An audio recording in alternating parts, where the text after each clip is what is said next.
Bueno, vamos a dar inicio con la tutoría número uno del tema de principios de contabilidad del curso de gestión financiera para pymes. Les doy la cordial bienvenida a esta video tutoría y un placer ser su instructor en esta asignatura. Como pueden ver y también revisaron en los comentarios, mi nombre es Andy Calderón. Yo les voy a estar acompañando en este curso y aquí vamos a ver varios temas bastante bonitos. No son contabilidad pura, tampoco son finanzas puras, pero sí es de todo un poquito y mucho más de análisis y de comprender elementos clave para el desarrollo de sus emprendimientos o de sus pequeñas o medianas empresas. A nivel profesional, bueno, ya yo tengo más de 10 años de estar trabajando en el sector financiero bancario y en la parte de auditoría y contraloría financiera. Entonces, por ahí es probable que si tienen preguntas, también les puedo hacer referencia a mucho de lo que hay en el mercado bancario. Y para esto me gustaría, vamos a ver quiénes están conectados. Liliana, tal vez Liliana, si iniciamos con una presentación para que nos podamos conocer y puedas decirnos desde dónde estás estudiando y si tienes algún emprendimiento o alguna empresa o si estás en plan de desarrollarlo. Puedes escribir o puedes activar el micrófono. Lo ideal sería que puedas activar el micrófono para que sea una conversación más amena, pero como te quede mejor.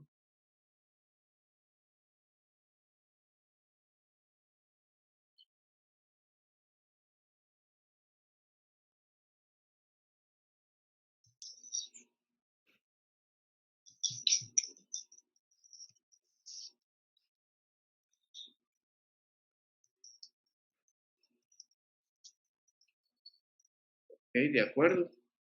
No hay problema que puedas escribir. Entonces, si quieres, te vas escribiendo una pequeña presentación.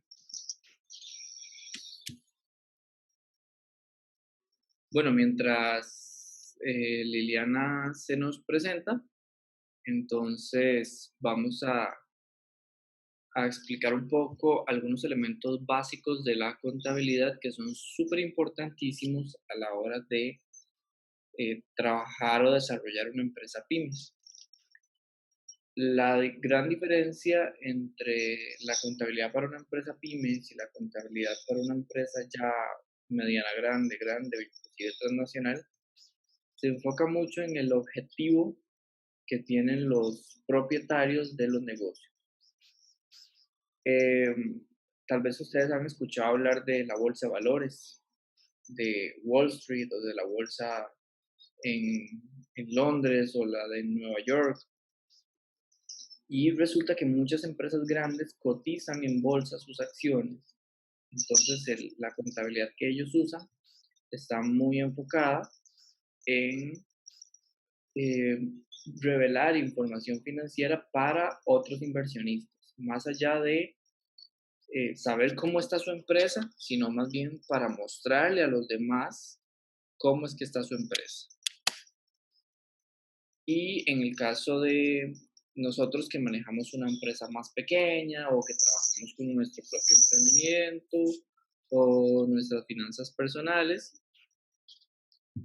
lo normal es que nosotros más bien utilicemos la contabilidad y las finanzas para entender cómo es que está nuestro negocio, si funciona, si es rentable. Entonces, el fin de la contabilidad va a ser un poco diferente. ¿Ok? Y para eso, bueno, Liliana, nos avisas cuando estás lista para leer la introducción que nos tienes.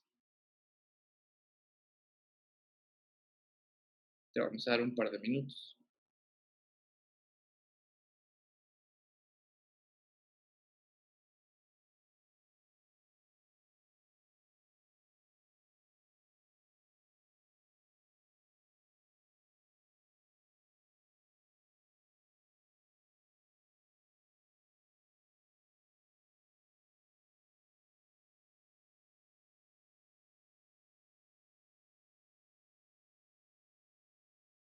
Muy bien. Bueno, Liliana nos indica que no tiene ningún emprendimiento todavía y que está en proceso de crear. Bueno, este curso te va a ayudar muchísimo para entender si las ideas de negocio que tienes son rentables o si van a funcionar en el mercado. Es probable que si vayas a consultar cosas con un mercadólogo o con un estadista o inclusive un financista, probablemente te va a decir: no, ese tipo de negocios ya existe mucho en el mercado, son muy costosos, tienen una vida útil muy corta, pero de eso siempre va a existir en el mercado, y lo importante es que uno pueda tener claro cuál es el propósito con el cual está desarrollando ese emprendimiento. Entonces, eh, este curso te va a ayudar a entender muchas cosas y muchos elementos clave a la hora de iniciar el emprendimiento, es decir, cuando ya vas a poner en práctica la idea de negocio. Y con idea de negocio quiero decir esa idea que tienes para desarrollar como empresa. A veces las personas creen que es muy difícil iniciar una empresa. Realmente iniciarla no es difícil. Lo que es difícil es establecerse o consolidarse en el mercado. Para que una empresa pyme en Costa Rica pueda decir que que sobrevivió al mercado y que ya está consolidada como empresa pyme. Cuando me refiero a consolidada, no es que esté generando utilidades grandísimas, sino que es una empresa que ya se sostiene sola, financiera, operativa, administrativa y a nivel técnico también en el mercado. Casi siempre tienen que ser de 3 a 5 años mínimo. Inclusive las empresas siguen siendo pymes y se consolidan en el mercado y se vuelven fuertes en el mercado hasta los 10 años. Entonces, em, a veces el primer error que se comete cuando se emprende un negocio es creer que al primer o segundo año ya estoy generando utilidades. De hecho, al primer y segundo año, inclusive hasta el tercer año, son los momentos en donde apenas el mercado o el comercio está conociendo, apenas están conociendo nuestro producto, nuestro servicio, nuestra imagen. ¿Ok? Entonces, puede que al principio arranque muy fuerte y luego vaya cayendo, o al revés, puede que arranque un poquito lento y vaya subiendo poco a poco, o puede que en la forma en la que arrancó así se mantenga, y eso va a depender mucho de la vida útil o de la vida de una empresa. Al igual que las personas tenemos un ciclo de vida, las empresas también tienen un ciclo de vida, y para eso vamos a entender algunos conceptos básicos. Los objetivos de esta videotutoría: el primero es definir algo, vocabulario contable. Es importante que conozcan el vocabulario contable porque como empresarios, emprendedores o pequeños comerciantes, las personas necesitan entender qué significan ciertos conceptos para que puedan actuar de la manera correcta en el mercado. También es importante definir quiénes son los usuarios de la información financiera. Esto es lo que mencionaba al principio. Em, Hay empresas que utilizan la contabilidad para pedir un crédito, para invertir en otras empresas, para que inviertan en ellas, para emitir acciones o bonos, pero esto va a depender mucho del propósito de la empresa. Entonces, existen usuarios de información financiera que son como, por decirlo así, usuarios genéricos, pero en el caso de los emprendimientos, el usuario principal va a ser el dueño o el propietario de la idea de negocio. También vamos a identificar tipos de organizaciones, a las características de las organizaciones y negocios propios. Vamos a hablar un poquito de la ecuación contable, esto es importantísimo. Y vamos a explicar algunos informes financieros. Finalmente, vamos a hablar un poquito sobre cómo se usa el informe financiero para ver el desempeño de mi empresa, para saber cómo estoy. para saber si estoy bien, estoy mal, si tomo decisiones. Lo primero que vamos a hacer es analizar el concepto de contabilidad. Este concepto que está acá en la presentación es un concepto, es más estratégico técnico. Entonces acá pueden ver que es un sistema de información. Cuando hablamos de sistema de información, no es exclusivamente un sistema informático.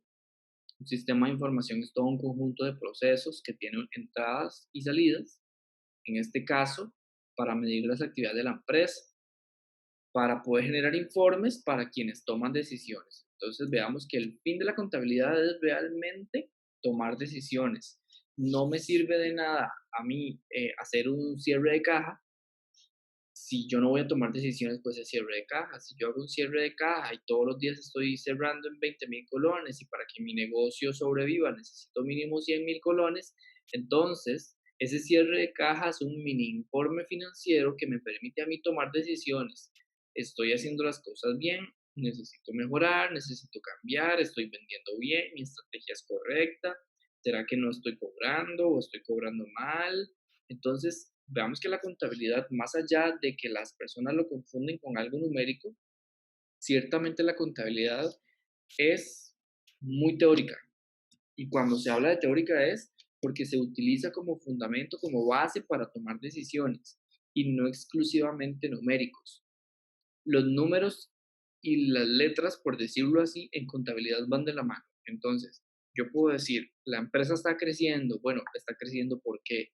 Bueno, porque tuvimos un 8% de incremento en mis ventas netas. Entonces, ya yo tengo criterio para decir que la empresa está creciendo porque se ve en el mercado que la empresa está creciendo y también financieramente tengo un número, un dato contable que me dice que la empresa está creciendo. Entonces, ya yo puedo contemplar perfectamente em, cuál es el fin de la contabilidad según lo que nosotros estemos trabajando, en cuál de las organizaciones, si es una empresa grande, mediana, que sea ajena o propia, o si es una pequeña empresa. Los tomadores de decisiones en las empresas son varias, en primera instancia las personas.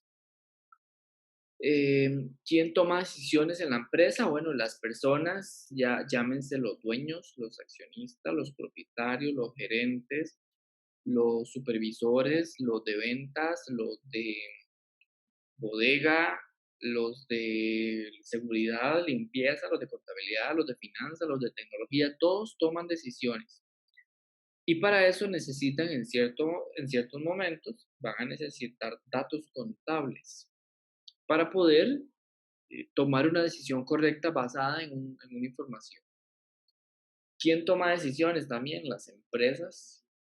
Por ejemplo, un conjunto de empresas se unen para determinar que la tasa básica pasiva, que la determina el Banco Central, está muy alta y por ende eh, ese grupo de empresas están, se están viendo afectadas financieramente porque la tasa básica pasiva les está afectando su flujo financiero.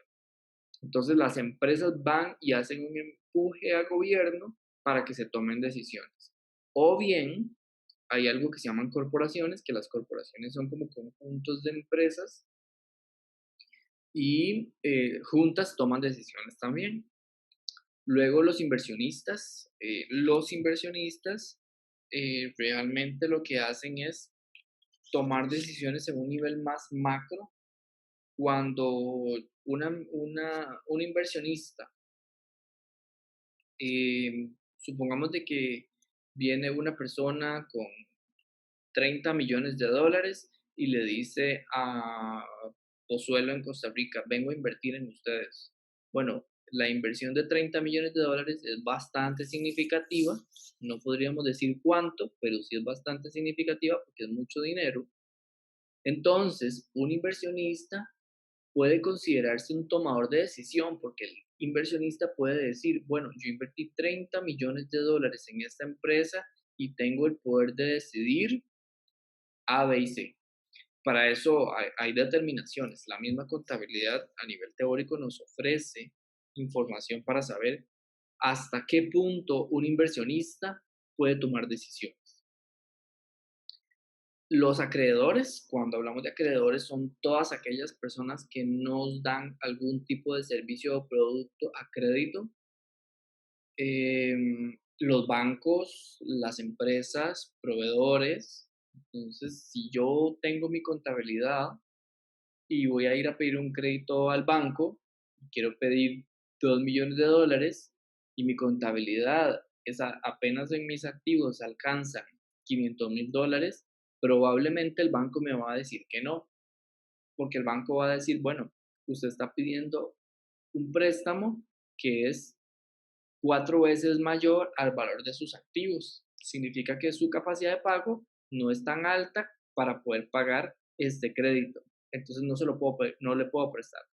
Y es ahí donde ellos también toman decisiones utilizando la información financiera. Y luego el gobierno. El caso más típico en el caso de los empresarios y los inversionistas y los emprendedores es el Ministerio de Hacienda. Hacienda utiliza información contable para poder analizar la situación del país o la situación de las empresas a través de las declaraciones de todos los impuestos o inspecciones que otras entidades de gobierno, por ejemplo, las superintendencias, en el caso de los bancos, la SUGEF, la SUPEN para las pensiones, la SUGESE para seguros y así como el resto. Tenemos varios tipos de negocios. Están los negocios personales o los negocios propios.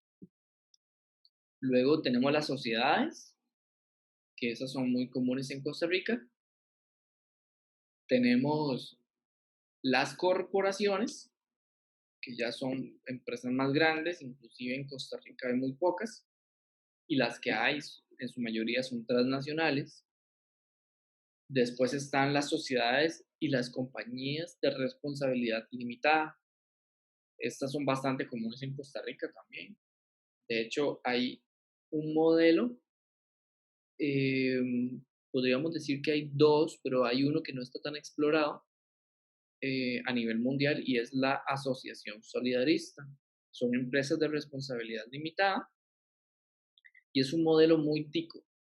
Se ha expandido en otros países de Centroamérica o Latinoamérica, pero no es como hablar de una sociedad anónima, que ese tipo de empresa existe a nivel mundial. O en el caso de las corporaciones, que también existen a nivel mundial. ¿Tenemos alguna duda hasta el momento?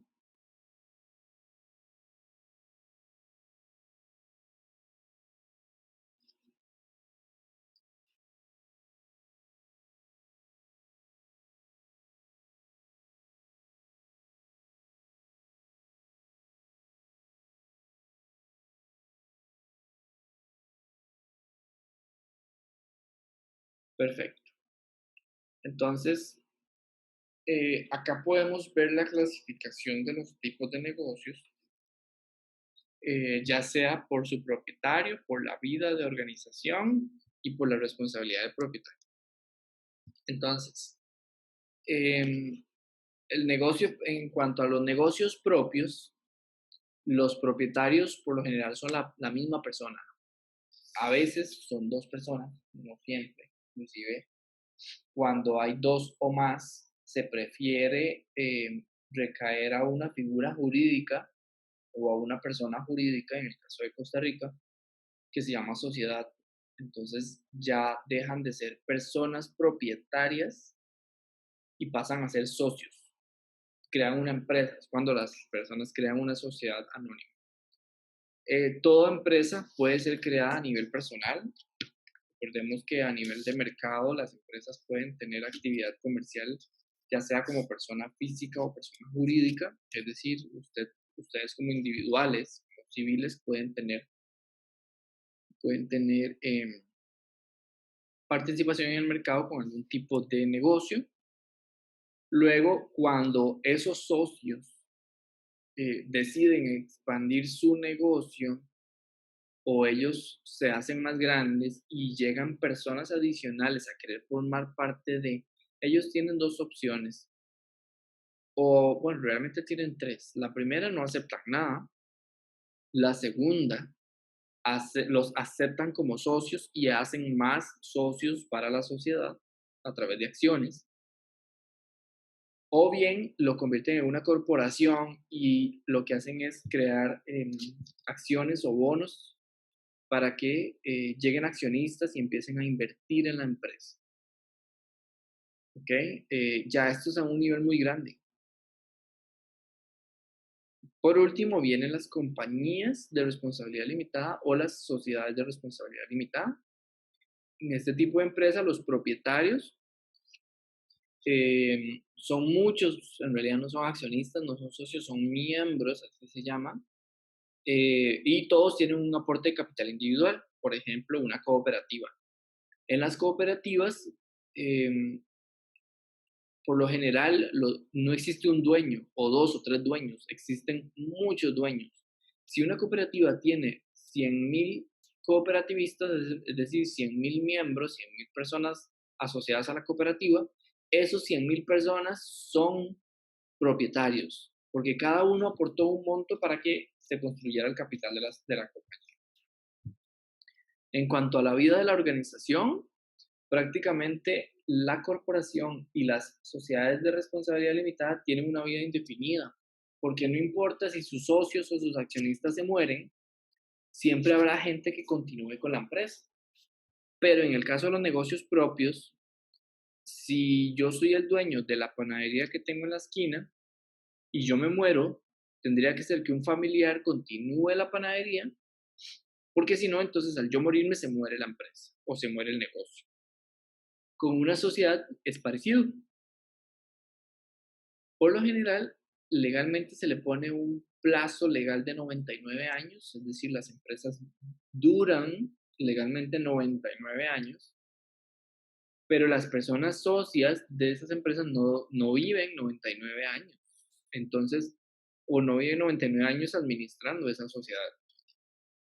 Entonces, a veces pasa que el único accionista o el único dueño muere, entonces no hay nada que hacer, la empresa se liquida o la empresa se vende o la heredan otras personas, entonces por eso depende de los socios o de la muerte de los socios.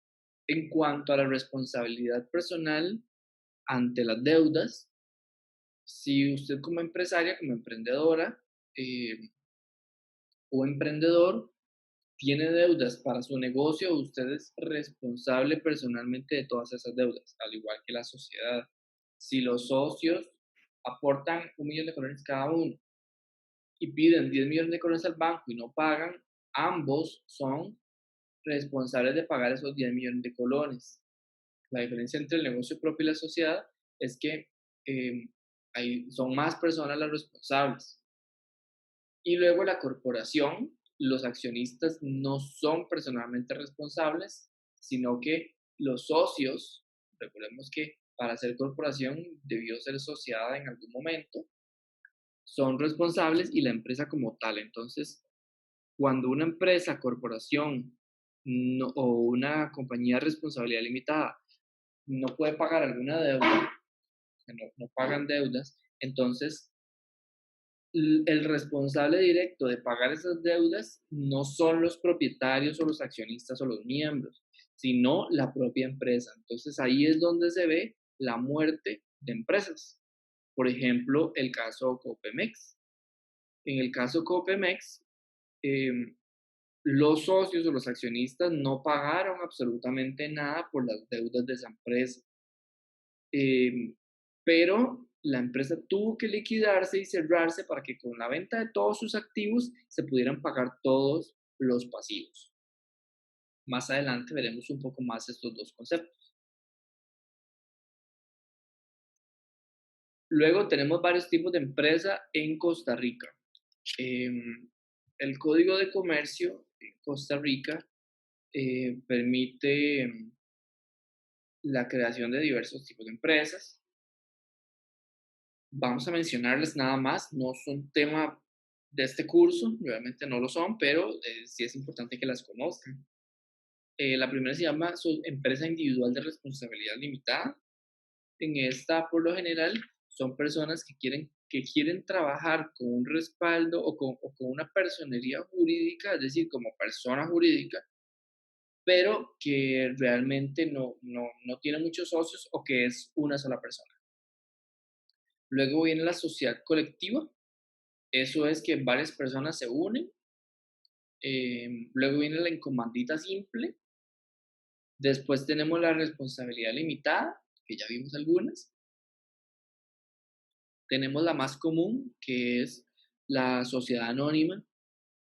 Y luego tenemos otras, como las cooperativas, las asociaciones solidaristas, que realmente no son tan comunes en muchos lugares del mundo, pero sí son muy comunes en Costa Rica. Es muy normal ver que una sociedad anónima que es muy grande tiene una cooperativa e inclusive hasta una asociación solidarista afiliadas. Em, Vemos cooperativas enormes como Cope Servidores, Coopemep, ¿verdad? Copenae, Copeande, todas esas son gigantes. Asociaciones solidaristas como la de los empleados de Coca-Cola, los de FEMSA, los de Intel, Procter Gamble, que son asociaciones solidaristas, son empresas ticas con capital tico porque está formado por muchos miembros que están en Costa Rica y son muy grandes por la cantidad de aportes que ha hecho cada una de los miembros. Características de un negocio. Bueno, importantísimo que tomemos en cuenta las características de un negocio, porque hay una forma muy fácil de distinguir cuando un negocio es, digamos, una sociedad o es una empresa. La primera es que se deben separar digamos, los aspectos financieros, contables y administrativos personales de los empresariales. Es decir, si yo soy emprendedor, yo tengo que aprender a diferenciar mis gastos personales de los gastos de la empresa. Si yo empiezo a utilizar todo el dinero que me ingresa de mi negocio para hacer pagos, de mi empresa, los ingresos que me llegan de la empresa para hacer pagos personales, entonces yo no estoy cumpliendo un principio de realización contable, que es decir, yo estoy combinando los ingresos y los gastos personales con los de la empresa. Luego, la responsabilidad limitada del propietario cuando hay una sociedad o cuando hay una empresa, un negocio propio. Si yo abro el negocio propio yo solo, entonces eh, ahí es donde yo voy a ser responsable único, pero si lo abro con otras personas, entonces un grupo de personas, dos o más personas son responsables también. También la unificación de la propiedad y la administración. Esto quiere decir que cuando los propietarios también administran el negocio, esta unificación entre los propietarios y la administración es benéfica para un negocio y también pues para su único dueño, porque las metas suelen ser las mismas. Y luego las obligaciones fiscales y las regulaciones de gobierno. Las regulaciones fiscales, en Costa Rica, por ejemplo, tenemos dos regímenes tributarios. El primero es el simplificado, bueno, tenemos tres, el simplificado y luego tenemos el tradicional. Estos son los dos más comunes. El otro no es tema de este curso. Eh, y resulta que toda persona jurídica tiene que inscribirse automáticamente al régimen tradicional, pero las personas físicas pueden inscribirse en el régimen tradicional o en el régimen simplificado. Es decir, hay diferencias a nivel fiscal o a nivel de regulación de gobierno para aquellas personas que deseen crear su negocio propio o que deseen crear su sociedad para poder trabajar a nivel comercial. Y otras regulaciones de gobierno también, por ejemplo, los permisos sanitarios, las patentes municipales o los permisos de funcionamiento, todo eso también a veces puede ser diferente hasta seguros. La organización de una corporación es sumamente grande. Aquí podemos ver un ejemplo de el grupo financiero BBVA. em, es una entidad financiera increíblemente grande y está en muchos países. Y vemos que por lo general existe el gerente o el director general, luego vienen los jefes de departamento y luego viene el resto de empleados. Así es como funciona una empresa normal. Pero la corporación, al ser un conjunto de muchas operaciones o de muchas empresas pequeñas o inclusive la misma empresa, pero en muchos países, siempre tiene que delimitar la estructura organizacional a trabajarlo de diferentes formas. Acá podemos ver que viene como eso se llama CEO, es decir, el presidente de la compañía, y este es como el segundo al mando. Y luego vemos acá a la derechita el montón de personas que son como su mano derecha, una persona para estrategia, otra para auditoría, otra para cumplimiento, otra para la parte legal. Vemos también acá la parte administrativa de mercadeo, finanzas, y después vienen otras áreas. Inclusive vean que ni siquiera vemos el departamento de contabilidad por acá, ni tampoco vemos a los muchachos de venta, ni a los de recepción, ni nada de eso. Vean que viene acá, que para España, por ejemplo, esta muchacha que se llama Cristina de Parias, ella es como la gerente país de España. Es decir, que debajo de ella probablemente existe una estructura muy grande a nivel organizacional. Y nosotros a nivel de empresa pequeña, esto no lo vemos. Realmente cuesta mucho que lo veamos. Por lo general siempre existe cuando las empresas van creciendo, casi que siempre existe como un único jefe o un par de coordinadores de procesos, qué sé yo, el coordinador de la parte de bodega y el coordinador de la parte de ventas, pero no existe una estructura tan grande. ¿Tenemos dudas hasta el momento?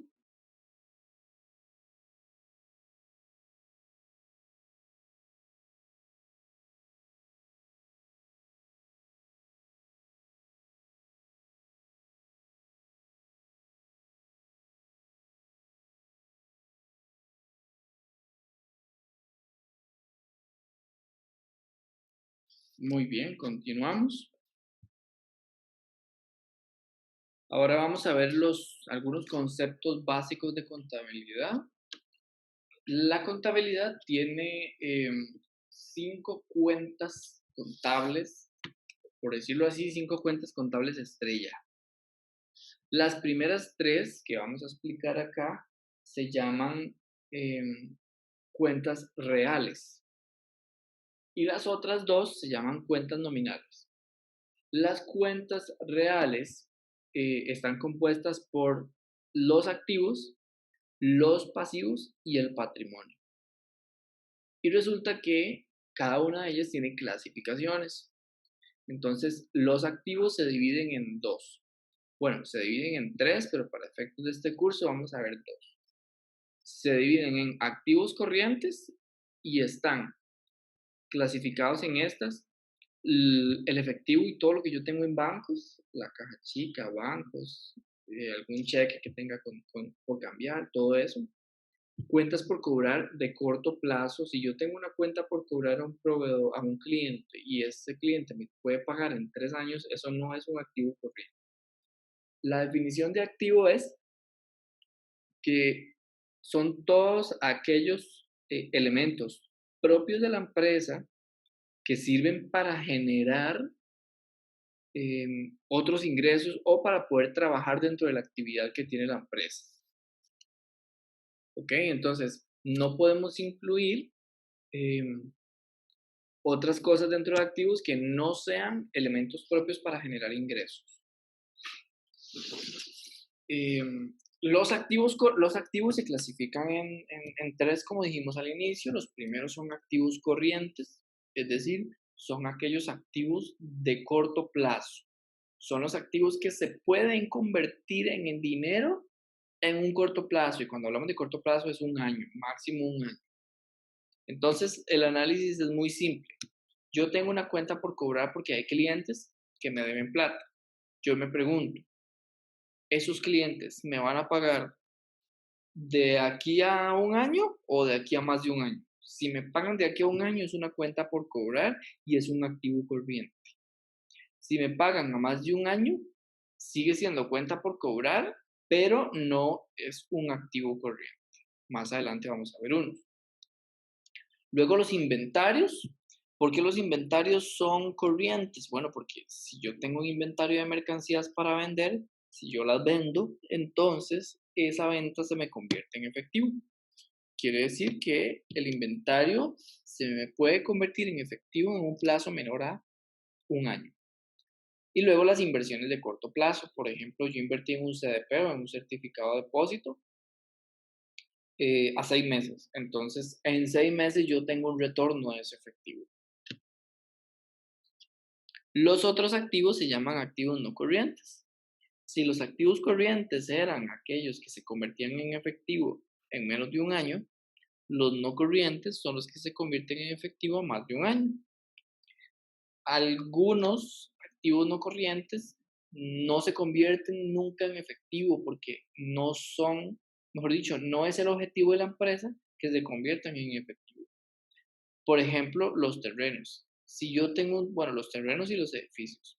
Si yo tengo un terreno y un edificio que me sirve para tener mi empresa, mi bodega, entonces sería ilógico pensar que yo voy a vender mi bodega o que voy a vender mi bodega sin el terreno. No se pueden separar porque la bodega está sobre un terreno. Em, entonces sería ilógico pensar que yo los voy a vender. Diferente sería si yo me dedico a la venta de bienes raíces. Si yo me dedico a la venta de bienes raíces, entonces ahí no sería un activo no corriente, sería un activo corriente porque probablemente yo tenga disponibilidad para vender ese activo o ese edificio, esas propiedades en muy corto plazo. Eso si yo me dedico, por ejemplo, si mi negocio es vender propiedades. Pero si mi negocio no es vender propiedades, entonces es un activo no corriente. Las inversiones de largo plazo, digamos que yo invertí un certificado de depósito a más de un año, entonces si yo voy a recibir el dinero a más de un año es no corriente.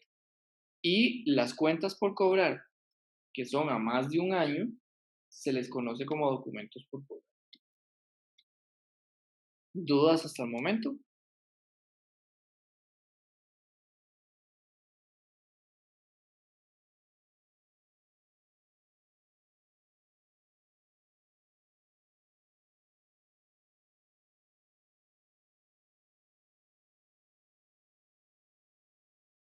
Muy bien, continuamos.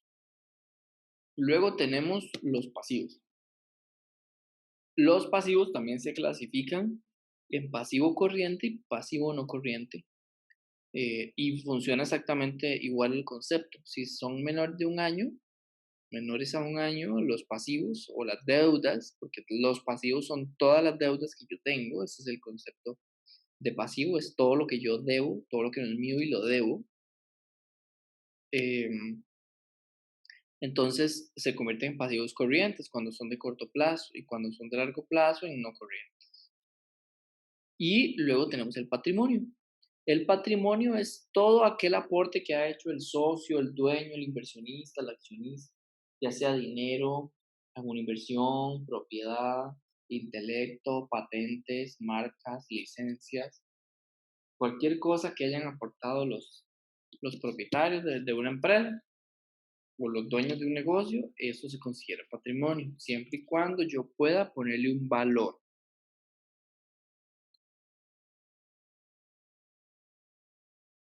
Y luego vemos acá, bueno, ya habíamos hablado también de que existían otras dos cuentas estrella en la contabilidad, que son las cuentas nominales.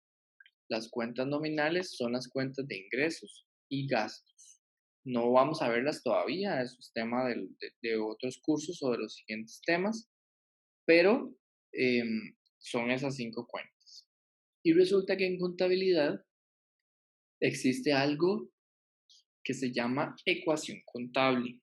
La ecuación contable quiere decir que la suma de todos mis activos, los corrientes y los no corrientes, tienen que sumarme lo mismo que la suma de todos mis pasivos, es decir, de todas mis deudas y de todo el aporte de los socios.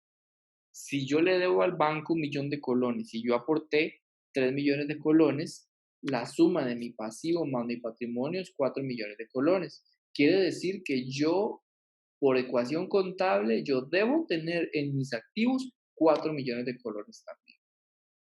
Y a los activos se le conocen como recursos y tanto al pasivo como al patrimonio se le conocen como fuentes. ¿Ok? Recursos financieros, fuentes de financiamiento.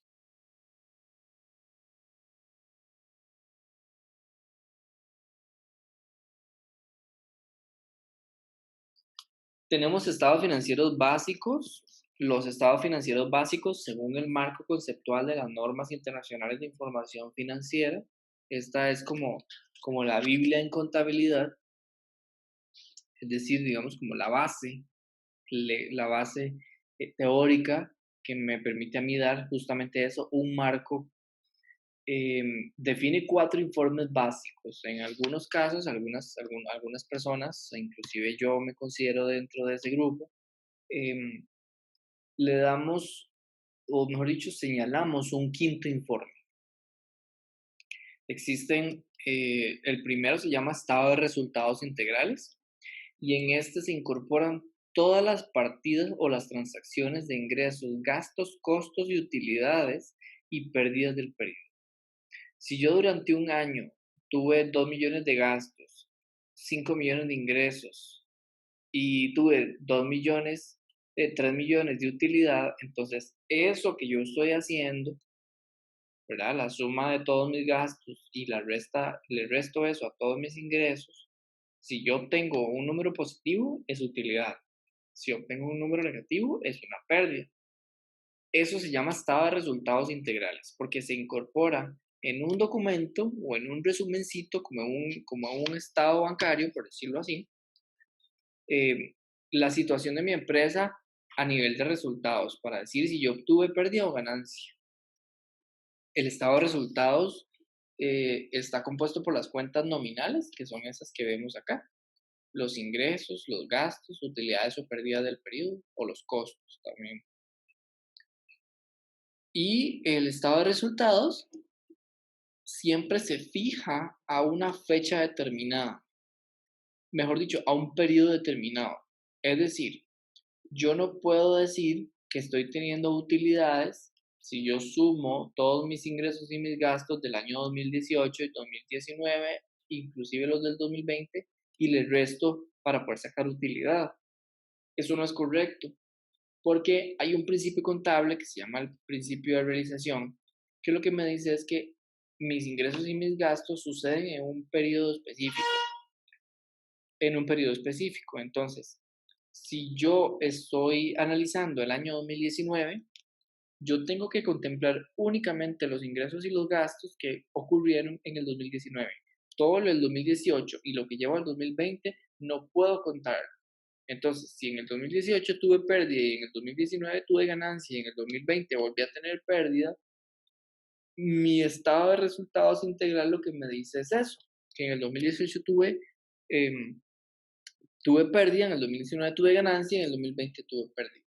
No puedo juntar años, por decirlo así, tengo que hacerlo separado. Y el otro se llama estado de situación financiera. El estado de situación financiera involucra las cuentas reales, que son las cuentas de activo, pasivo y patrimonio.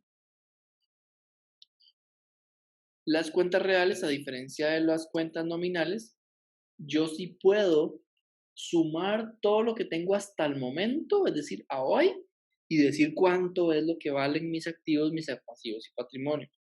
¿Por qué? Porque resulta que si yo compré un edificio en el año 2016 por 3 millones de colones para poder trabajar mi negocio y yo todavía estoy trabajando en ese edificio, lo más normal, o sea, lo más normal es que mantenga el valor con el que yo estoy trabajando.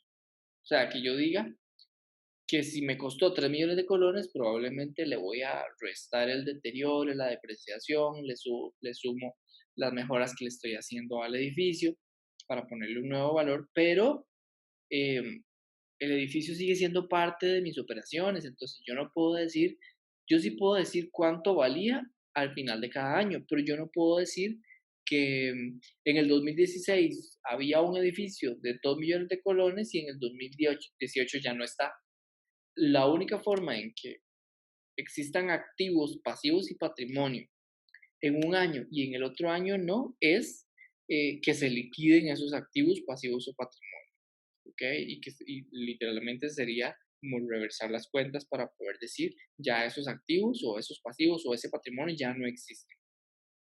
Pero no porque los dejé botados, sino porque ya no existen en la empresa.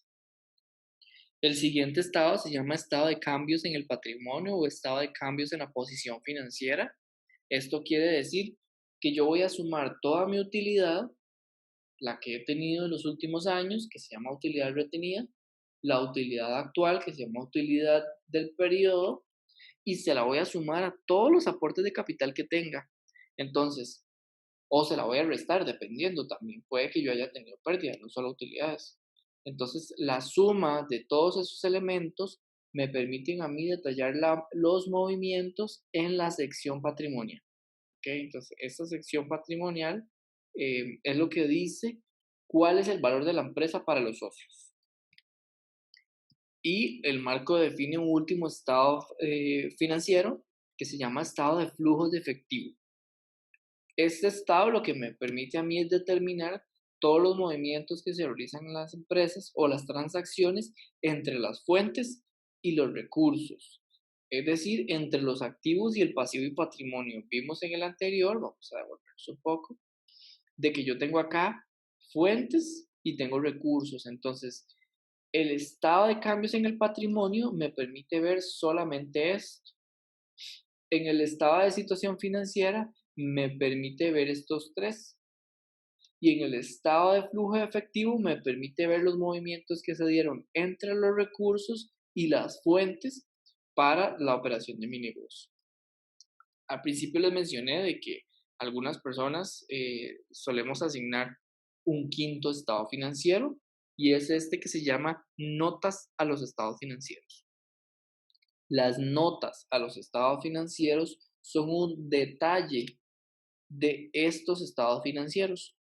Si yo en mi balance de situación o en estado de situación financiera digo que el total de mis activos es de 8 millones de colones, pero entonces yo quiero decir, ok, pero esos 8 millones de colones están compuestos por 500.000 en bancos, 200.000 en cuentas por cobrar, 1,5 millones en inventarios. Entonces, yo todo ese detalle, yo puedo ponerlo en una nota adicional, en un cuadrito aparte que se llama nota a los estados financieros y empiezo a explicar cómo se compone cada una de esas cuentas. Yo puedo decir que mi activo fijo vale 20 millones de colones, pero resulta que yo le pregunto a usted, bueno, ¿cuánto es ese activo fijo? Bueno, ese activo fijo son 5 millones de un carro, 3 millones de una moto y 17 millones de una propiedad. Entonces, en mi nota al estado financiero, yo lo que hago es detallar eso.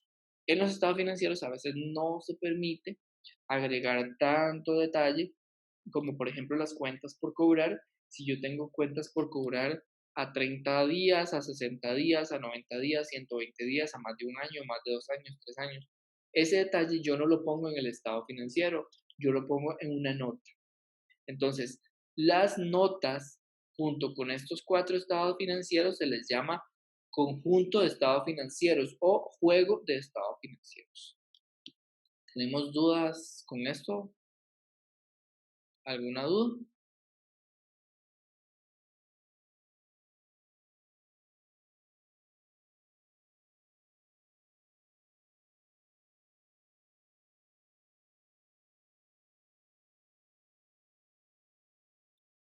Muy bien, continuamos. La información financiera permite tomar decisiones, como hablamos al principio, sirve para tomar decisiones. Entonces, una decisión es, por ejemplo, cómo debo organizar mi negocio. Y mi lineamiento en este caso sería, bueno, si hay un propietario, puedo hacer un negocio propio. Si hay 2 o más propietarios, entonces yo puedo decidir abrir una sociedad de responsabilidad limitada o una sociedad anónima. ¿Qué es lo que debo contabilizar? Bueno, debo llevar contablemente todas las transacciones del negocio separadas de las personales. A veces pasa mucho en las personas que tienen su negocio propio o que trabajan independiente, que dicen, bueno, es que como yo trabajo desde mi casa, entonces el alquiler de mi casa es parte de los gastos del negocio. Eso es un concepto muy, muy, muy, está muy mal dimensionado ese concepto. A pesar de que yo trabajo en mi casa, resulta que la casa tiene baños, tiene un garaje, tiene sala, tiene cocina y tal vez el espacio que yo utilizo es únicamente una oficina pequeña que tengo en un cuarto. Entonces, contablemente es incorrecto decir que el gasto del alquiler de mi casa completa corresponde al negocio que yo realizo, porque el negocio yo lo hago, supongamos que yo vendo por teléfono cosas o inclusive que yo hago repostería, entonces mi negocio está en la cocina, no está en los cuartos, no está en la sala, no está en el comedor, no está en el garaje. Entonces, a veces es muy complicado separar las transacciones personales de los negocios porque ahí es donde empezamos a ver que los negocios no son rentables y eso es porque les asignamos un gasto adicional que no le compete al negocio. Y a eso, para eso vamos a ver en los siguientes temas, cómo calcular los costos para que nosotros tengamos alguna idea digamos, de saber realmente cuáles gastos o cuáles costos sí se contabilizan y cuáles no. ¿Cómo registrar los activos y los pasivos? Bueno, se deben registrar a su costo real bajo el principio del costo, salvo cuando una norma contable o una NIF, ¿verdad? Que vimos anteriormente, pida otro método. Por ejemplo, si yo compré una computadora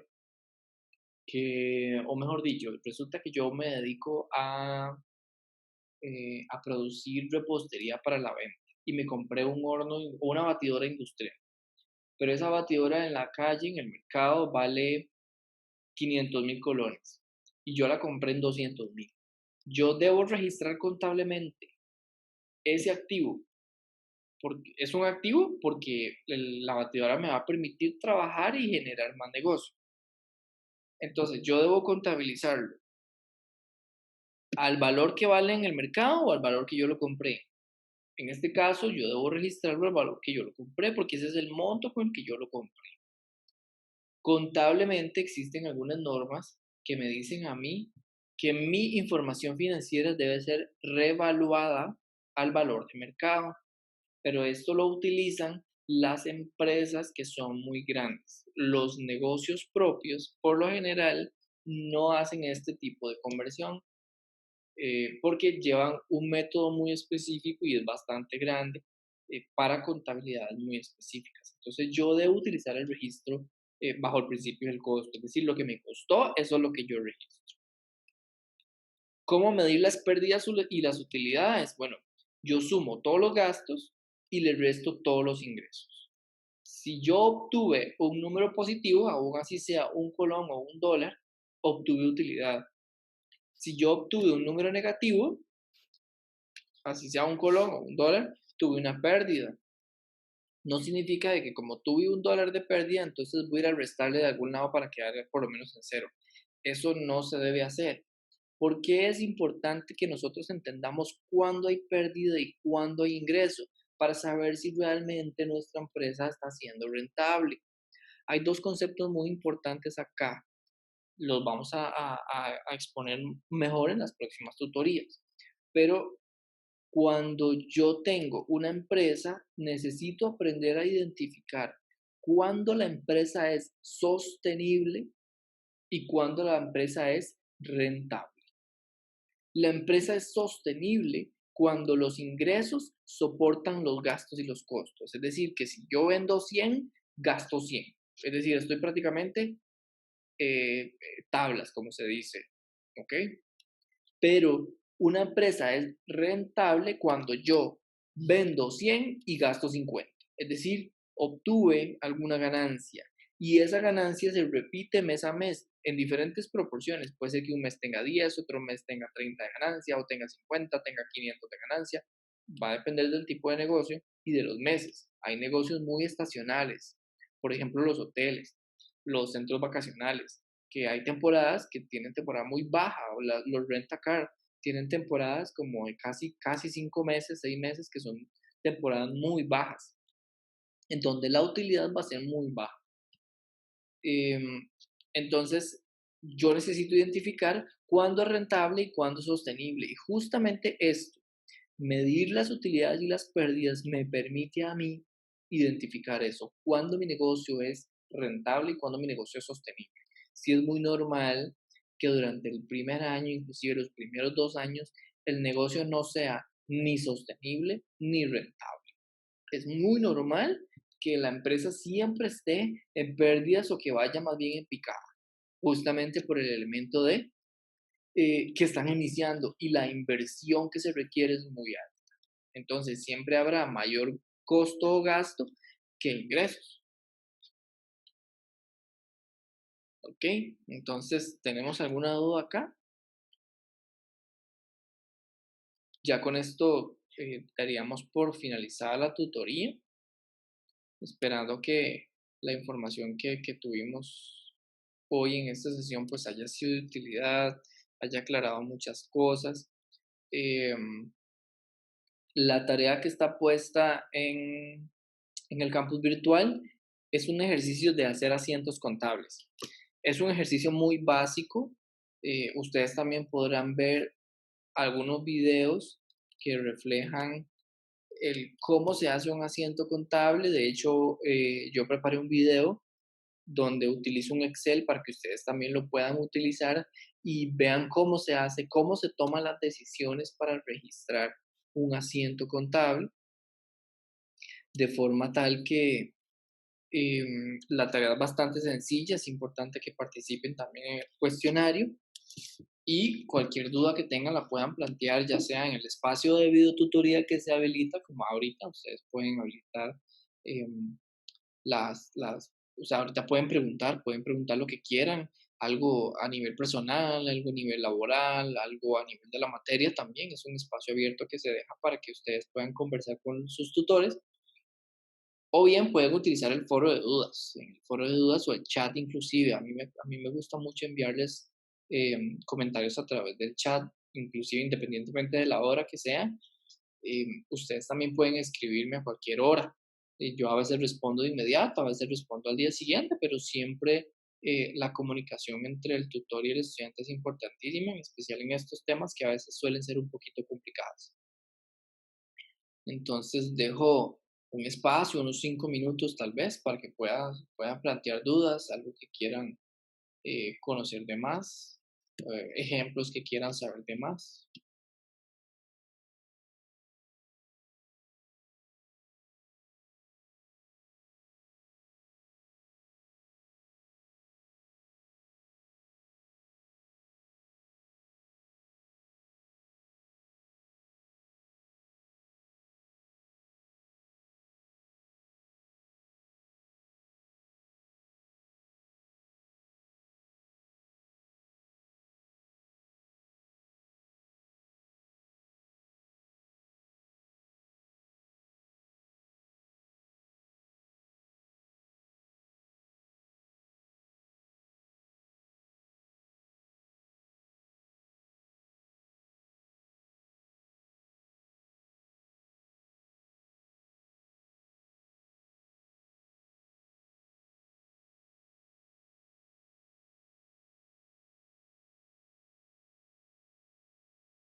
Bueno, si no tenemos dudas por el momento, les insto a revisar la información que está en la plataforma. Recuerden que las actividades cierran la próxima semana, si no me equivoco. Tenemos todavía tiempo para trabajar Por eso la videotutoría se hace antes de que cierren todos los temas para que puedan evacuar sus dudas y puedan em, atender mejor todas las inquietudes que tengan con respecto a la materia. Importantísimo que tengan en cuenta todos los conceptos básicos de contabilidad porque van a ser necesarios para los siguientes temas. Los siguientes temas van a requerir de estos conceptos y probablemente yo les voy a venir hablando del costo, del activo, de la utilidad, de la renta, de una pérdida, de un prorrateo, cosas así que vienen descritos en las unidades, en las guías didácticas. Las guías didácticas son bastante claras también, tienen bastantes ejemplos y la intención de las guías didácticas es que sea muy guiada para que ustedes puedan también aprender con los ejemplos que están ahí. Si no hay más dudas por el momento, entonces les agradezco mucho la participación a esta videotutoría. Espero que haya sido de utilidad y que hayan aprendido bastante. Realmente a mí me gusta mucho conversar estos temas, entonces disfruté bastante compartirles toda esta información y espero que tengan una feliz noche. Muchas gracias.